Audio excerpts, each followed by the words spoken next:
레진아트 주얼리 제작 발표자 김수빈입니다. 저희 동아리는 레진을 이용한 액세서리를 만들고 있고요. 그거를 이제 이어링이나 뭐 팔찌, 목걸이를 만들면서 응용하는 그런 작품을 만들고 있습니다. 저희 이번 레진 공예 동아리의 활동의 목차로는 레진 기법을 이용한 주얼리 제작 목표를 알려드리고 레진 기법을 이용한 주얼리 제작 결과 또 이제 앞으로의 추후 계획을 알려드릴 예정입니다. 저희 레진아트 주얼리 제작 목표는 리빙 주얼리 디자인을 전공한 학생들로 구성한 팀으로 레진 공예 기법과 귀금속 원석을 이용하여 현대적이면서도 예술적인 레진아트 주얼리를 제작하는 것을 목표로 합니다. 지금부터 저희 레진 공예 동아리의 제작 작품을 보여드릴 건데 이 작품은 브로치를 만든 것입니다. 레진을 이용하여 그라데이션을 표현하였는데요. 보시면 같은 계열의 색상으로 밤하늘을 표현한 그런 작품입니다. 이 브로치들은 이제 그 그라데이션을 응용한 작품인데요. 아까 거는 이제 자연스러운 그라데이션이라고 했다면 이거는 한쪽으로 좀 치우쳐진 일부러 그렇게 의도하여서 그라데이션을 만든 작품입니다. 이 작품은 이제 금속 코일링을 이용하여서 만든 작품인데요. 이 작품 또한 밤하늘을 표현하였습니다. 밤하늘 위에 금속 철사로 이제 뭐 별이나 나비 같은 것들을 표현해 주었고요. 또 금색 그런 반짝이는 가루들을 이용하여서 밤하늘의 별빛을 더 극대화시키는 표현을 하였습니다. 이 작품은 아까 거와는 좀 다르게 비즈들을 이용하여서 만든 작품인데요.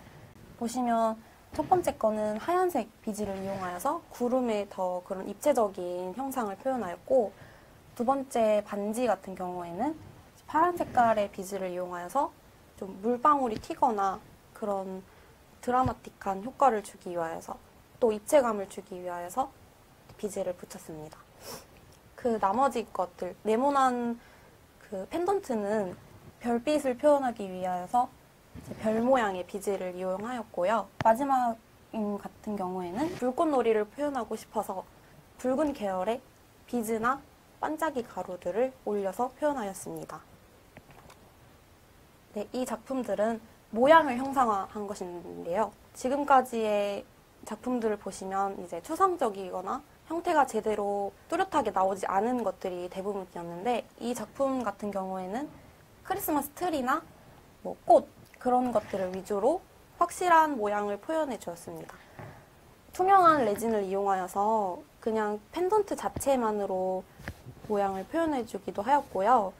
비즈를 여러 개 이용하여서 하나의 꽃을 이루는 비즈 공예를 이용한 레진을 표현하기도 하였습니다.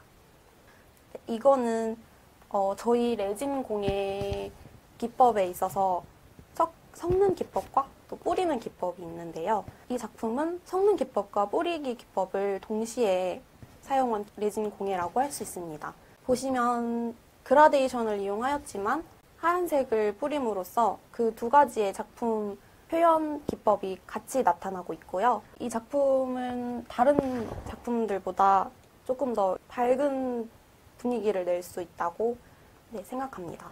아무리 어두운 색을 사용하였어도 하얀색의 그 뿌리는 기법을 사용하였기 때문에 조금 더 밝고 그 부분이 밝게 빛나는 그런 효과를 줄 수 있다고 생각합니다.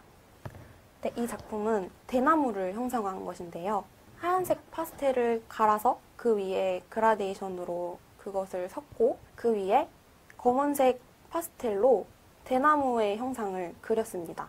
이렇게 자신이 하고 싶은 형상을 파스텔로 그려서 섞어서 표현하기도 하는데요. 이런 기법의 장점은 비즈를 이용하지 않고도 깔끔하게 자신이 원하는 모양을 표현할 수 있는 것입니다.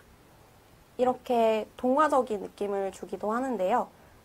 이 학생의 작품은 동판을 잘라서 동화에 있는 주인공들을 잘라 여기에 붙였습니다. 그 위에 이제 레진을 마지막으로 코팅을 하면 동판이 움직이지 않고 잘 고정될 수 있는데요. 이렇게 동판을 이용하여 작품을 만들면 조금 더 입체적이거나 모습의 형상을 더 사실적으로 표현할 수 있다는 장점이 있습니다. 이 브로치 같은 경우에는 원석을 이용하여 만든 브로치인데요. 보시면 오른쪽에 있는 날개는 철사를 코일링하여서 그 위에 레진 아트를 올린 것입니다. 그렇게 만들어진 것을 이제 원석에 붙인 것이지요. 원석도 레진 공예에 맞는 색깔과 잘 조합하여서 원석과 레진 공예가 서로 동떨어지지 않고 같이 어우러져서 표현이 되게 만든 제품입니다. 이 브로치는 바다를 표현한 것인데요. 빨간색과 파란색의 대비를 통하여서 바다의 노을을 형상화하였고 금색 가루들을 이용하여 노을지는 바다의 반짝임을 표현하려고 하였습니다. 이 두 개의 목걸이는 지금까지 보셨던 것들과 달리 조금 더 깊이감을 주기 위하여서 동판으로 틀을 만들고 그 안에 레진을 겹겹이 쌓아서 만든 작품입니다. 다른 것들은 판의 크기가 작아서 그 위에 2겹, 3겹밖에 올릴 수 없다는 단점이 있지만 이렇게 동판을 잘라 틀을 만들고 그 위에 레진을 붓게 되면 앞에 보셨던 것들과는 달리 여러 번 올릴 수 있다는 장점이 있기 때문에 조금 더 깊이감 있는 작품을 만들 수 있지 않을까 생각합니다. 왼쪽과 오른쪽 둘 다 그런 기법을 이용하여서 틀을 이용하여 레진을 쌓아 올린 것인데요. 왼쪽 같은 목걸이는 바다를 표현한 것입니다. 마지막 단계에 바다에 있는 조개나 자개 같은 그런 모양의 비즈들을 올림으로써 바다의 모습을 조금 더 풍부하게 표현하였고요. 오른쪽에 있는 펜던트 같은 경우에는 이제 달빛을 표현하기 위하여서 흰색의 파스텔을 이용하여 달을 형상화하였고 그 위에 달빛이 흩뿌려지는 것을 표현하기 위해 비즈나 은색의 반짝이 가루를 뿌리는 기법으로 올렸다고 설명드릴 수 있습니다. 이 고래 브로치 같은 경우에는요. 전해주조를 이용한 브로치 위에 레진 공예를 덧댄 것인데요. 이 작품을 만들기 위한 과정에는 하드왁스라는 것을 카빙하여서 이 고래의 모양을 직접 만들어줍니다. 그 후에 전해주조라는 기법을 이용하여 동판을 위해 덧감싸야 하는데요. 시간도 많이 걸리고 세심한 능력이 필요한 작업이지만 이렇게 동판을 전해주조하여 위에 레진을 덧대게 된다면 기존에 있던 틀에 자신이 맞추어서 하는 것이 아닌 자신이 만들고 싶은 모양 위에 레진을 올릴 수 있기 때문에 더 자유로운 표현이 가능하지 않을까 싶습니다. 이 작품 또한 왁스 위에 레진을 올린 것인데요. 이 반지는 하드왁스를 통한 반지를 카빙하여서 그 안을 핸드피스로 모두 파내어서 그 위에 레진을 올린 것입니다. 이 반지는 앞서서 보신 고래와는 달리 정밀주조라는 것을 이용하여서 만든 것인데요. 정밀주조는 더 세심하고 작은 작품을 만들 때 사용하는 기법입니다. 그렇게 하여 동으로 변환하고 그 위에 도금을 하여서 또 그 안에 레진을 한 겹씩 한 겹씩 쌓아서 올린 것으로 보입니다. 위에 야자수를 표현하기 위해서 마찬가지로 코일링을 해주었고요. 코일링을 하나의 모양으로 만들어진 케이스입니다. 그것을 이제 레진 위에 올려 경화기 램프에 구우면 이렇게 똑바로 서 있을 수 있는데요. 다른 것들보다는 더 입체적이죠. 이제 보시는 작품들은 앞서 나비 브로치와 같은 코일링을 이용한 작품인데요. 굵은 철사 위에 이렇게 얇은 금색의 작은 철사들을 빈틈없이 말아서 자신이 만들고 싶은 모양을 제작하는 것입니다. 그것이 코일링인데요. 코일링을 이용한 작품의 장점은 자신이 원하는 모양대로 변형을 할 수 있다는 것인데요. 앞서 말씀드린 전해주조나 정밀주조 같은 경우에 자신이 만든 모양을 한 번 만들면 다시는 변형할 수 없게 되지만 이 코일링은 그렇지 않기 때문에 가볍고 변형이 가능하기 때문에 자신이 원하는 모양을 더 쉽게 만들 수 있습니다. 이 학생의 같은 경우에는 그렇게 만든 코일링 작품 위에 불을 표현한 것인데요. 레진을 이용하여 물감을 섞다가 이제 뾰족한 것들이나 이쑤시개 같은 것들로 두 가지 색상의 경계를 조금씩 풀어주다 보면 이렇게 불 같은 표현을 나타내줄 수 있습니다. 이렇게 목걸이나 팔찌, 귀걸이 같은 경우 외에도 열쇠고리를 연결하여서 다른 용도로 사용할 수 있습니다. 이 작품도 마찬가지로 코일링을 이용한 물고기 열쇠고리인데요. 코일링 작품에 주의할 점은 장점과 같이 변형이 쉽기 때문에 레진을 쌓으면서도 램프에 구우면서도 그 모양이 제대로 유지가 되고 있는지 주의하여서 제작하여야 합니다. 이 작품의 학생은 졸업 전시에도 이 테마의 귀걸이를 만들었었는데요. 게임 속 무기들을 자신이 원하는 색깔의 레진으로 만든 이어링입니다.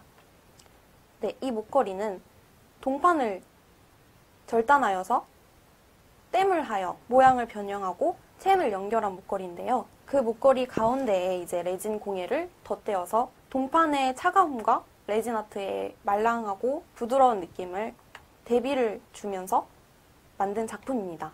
이렇게 동판을 이용하고 레진을 같이 이용하고 체인까지 연결하여서 부피가 큰 목걸이를 만들게 되었는데요. 아무래도 부피가 크기 때문에 눈에 더 잘 띌 수 있고 동판에 광을 내는 작업을 처리하게 되면 더 반짝이는 효과를 줄 수 있기 때문에 레진 공예와 더 잘 어울리지 않나 싶습니다. 네, 지금까지 저희 레진 공예 아트의 작품들을 사진으로 설명해 드렸는데요. 저희가 실제작물을 보여드리겠습니다. 이 작품 같은 경우에는 별이 빛나는 밤에라는 테마를 주제로 만든 작품인데요. 그 명화와 같이 파란색과 검은색과 노란색의 파스텔을 별이 빛나는 밤과 같은 색깔로 응용하여서 만든 작품입니다. 또한 이 브로치를 보시면 가운데에 철사가 들어가서 또 별이 휘몰아치는 모양을 조금이나마 추상적으로 표현하였고요. 이 반지로서는 검은 부분을 너무 많이 하게 되면 작은 크기의 반지이기 때문에 색깔이 자칫하면 너무 어두워질 수 있기 때문에 네, 그 명화와는 달리 조금 응용한 작품으로 보여줄 수 있습니다. 이 반지는 아까 말씀드렸던 것 같이 이 끝에 파란색 비즈를 이용하여서 물이 튀는 효과를 주었는데요. 조금 더 입체적으로 보일 수 있습니다. 이 두 개의 반지와 브로치는 풀숲에 있는 꽃과 나비를 표현한 작품인데요. 아무래도 파란색과 노란색, 초록색의 색깔이 다양하게 들어가다 보니까 조금 더 봄날의 분위기를 낼 수 있거나 다채로운 분위기를 줄 수 있다고 생각합니다.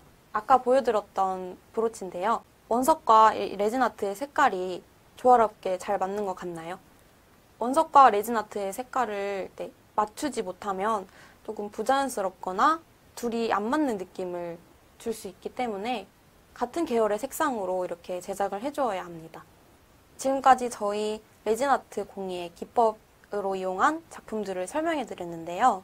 저희 동아리의 앞으로의 계획을 말씀드리겠습니다.